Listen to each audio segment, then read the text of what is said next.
sera ainsi défini par caractéristiques en islam. Et je préface le sujet de ce serment par la parole divine de notre Seigneur, Allah Azza wa Jal, ainsi que celle de notre maître, le messager, Sayyidina Muhammad sallallahu alayhi wa sallam, dans Surat les femmes, verset 136, auquel Allah subhanahu wa ta'ala appelle à Ibadahu al-Mu'minin, ses serviteurs croyants et croyants, d'être fermes en leur foi en Allah et en son messager, ainsi qu'au livre révélé à son messager Sayyidina Muhammad sallallahu alayhi wa sallam, ainsi qu'au livre qui nous a précédés et qui a été révélé avant ce dernier. Et donc Allah subhanahu wa ta'ala dit dans ce verset, c'est juste une traduction, ô les croyants, soyez fermes en votre foi en Allah Azza wa Jal, en son messager, au livre qu'il a fait descendre sur son messager, et au livre qu'il a fait descendre avant. Quiconque ne croit pas en Allah et en ses anges, en ses livres, en ses messagers, et au jour dernier, s'égare loin dans l'égarement. Selon le hadith prophétique rapporté par notre mère, la mère des croyants et des croyantes, Sayyidatna Aisha radiyallahu anha wa ardaha, questionnée au sujet de l'éthique, la moralité de notre bien-aimé prophète sallallahu alayhi wa sallam.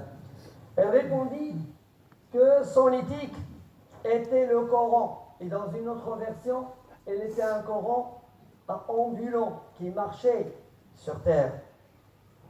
Nul doute que le noble messager, que la paix et les salutations d'Allah soient sur lui, fut l'homme au caractère le plus agréable, à l'éthique la plus parfaite, aux manières les plus raffinées. Le noble Coran le décrit comme étant doté d'excellentes manières, compatissant, miséricordieux. Elle est en outre, selon les termes du Coran, une lumière, un luminaire, un annonciateur de la bonne nouvelle, une miséricorde pour tous les mondes. Il dit lui-même, paix et bénédiction de Dieu sur lui, j'ai certes été envoyé pour parachever des nobles manières. Et celui qui fut envoyé à cette fin a nécessairement atteint la perfection en termes de noblesse, noble manière, et de manière différente, afin qu'il soit un guide pour autrui. C'est pour cela que notre messager sallallahu alayhi wa sallam, Sayyidina Muhammad sallallahu alayhi wa sallam ibn Abdillah, était l'exemple, le meilleur de la clémence, de la dignité, de l'équité, du courage, de la patience, de la générosité et d'autres vertus qui sont capitales. Lorsque la dame Sayyidatna Aisha radiyallahu anha, que Dieu l'agrée, dit que les manières du messager sallallahu alayhi wa sallam étaient le Coran, et longtemps qu'il fut paix et bénédiction de Dieu sur lui, un modèle vivant de la mise en pratique et de l'application des principes et des vertus du noble Coran. Chers frères et sœurs, à travers ce verset coranique et le hadith prophétique que je viens d'exposer devant vous aujourd'hui, je vais essayer, Inch'Allah, d'analyser le thème principal de ce sermon, qui porte sur la personnalité musulmane et son développement, ses avantages. Tout d'abord, permettez-moi de définir la terminologie de la personnalité shakhsiyya. Cette terminologie est intrinsèquement liée à la personne. Elle résume son éthique, sa moralité, son comportement et ses caractéristiques. On dit qu'une personne a une forte personnalité ou une faible personnalité. C'est une personne de caractère qui est affirmée ou une personne effacée. Et puis avec le temps, elle est devenue une habitude de parler d'une personnalité, toute personne influente qui a un certain pouvoir, qu'il soit pouvoir décisionnel ou bien pouvoir par rapport à sa fortune. Chers frères et sœurs dans la foi, notre objectif aspiré aujourd'hui, à travers l'évocation de tels sujets comme celui-là, est de chercher les moyens de former une génération qui porte une personnalité certes forte, musulmane, imprégnée par l'éthique de notre maître et modèle Sayyidina Muhammad sallallahu alayhi wa sallam.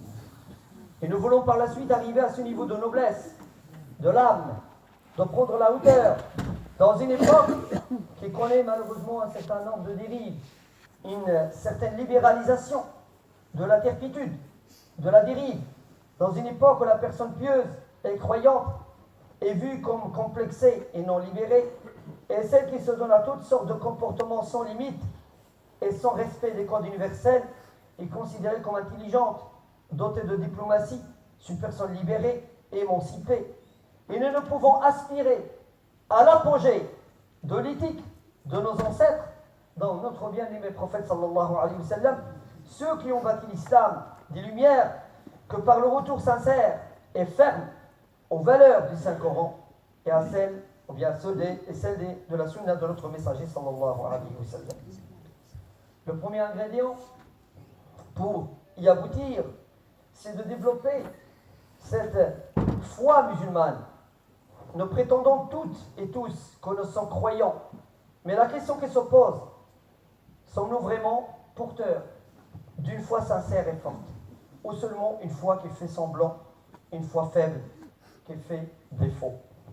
La raison pour laquelle l'ordre divin est devenu, en fait une obligation est venue pour nous interpeller en tant que croyants et croyantes, nous ordonnons à croire fermement en Allah, en son messager, à son livre le Coran, descendu et révélé à son, bien sûr, à son messager sallallahu alayhi wa sallam. C'est une certitude. Et donc c'est pour ça qu'Allah dit: ô les croyants, soyez fermes en votre foi. Et il est donc important de détenir la première clé, celle d'avoir une foi ferme et forte.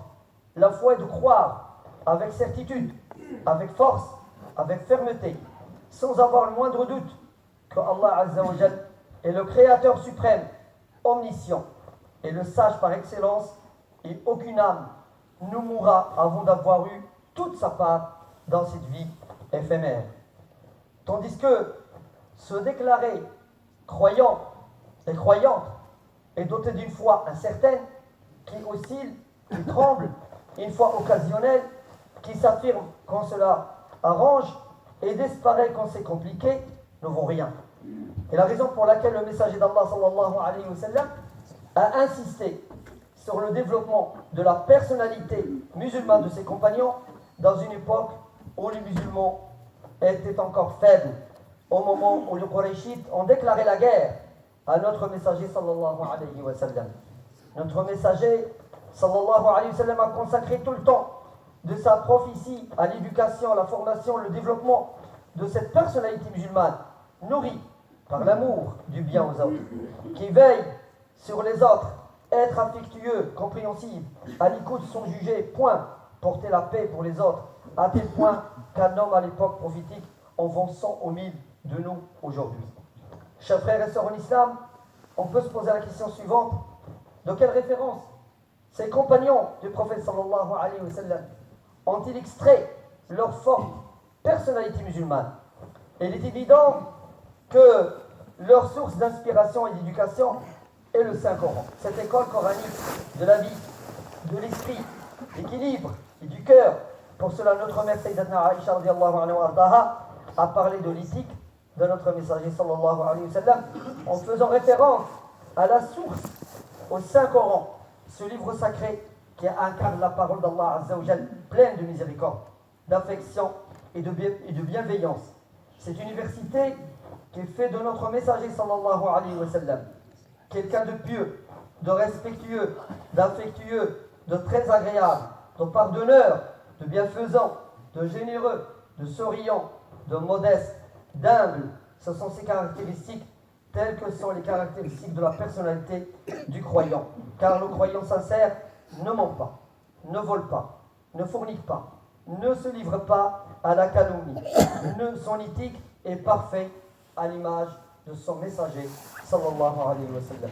نفعني الله وإياكم بالذكر الحكيم وجعلني وإياكم من المستغفرين فاستغفروا إنه الغفور الرحيم وآخر دعوانا أن الحمد لله رب العالمين إن الله وملائكته يصلون على النبي يا أيها الذين آمنوا صلوا عليه وسلموا تسليما اللهم اغفر لنا وارحمنا واسترنا واجمع شملنا ووفقنا لما تحب وترضى. اللهم وفقنا لكل خير. اللهم حقق فينا أخلاق رسول الله صلى الله عليه وسلم. اللهم حسن أخلاقنا كما حسنت خلقنا. اللهم حسن أخلاقنا كما حسنت أخلاقنا. اللهم انصرنا بدينك. اللهم من أراد بالإسلام والمسلمين غيرا فوفقه لكل خير، ومن أراد بالإسلام والمسلمين فتنة فاجعل كيده في نحره يا أرحم الراحمين. اللهم ارحم والدينا وارحم أشياخنا وارحم علماءنا وارحم أمة سيدنا محمد صلى الله عليه وسلم.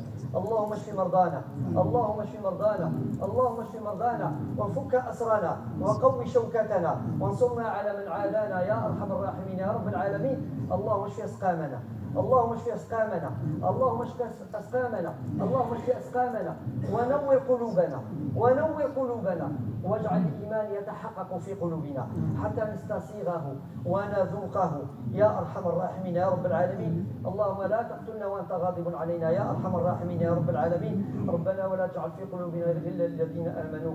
سبحان ربك رب العزة عما يصفون وسلام على المرسلين والحمد لله رب العالمين.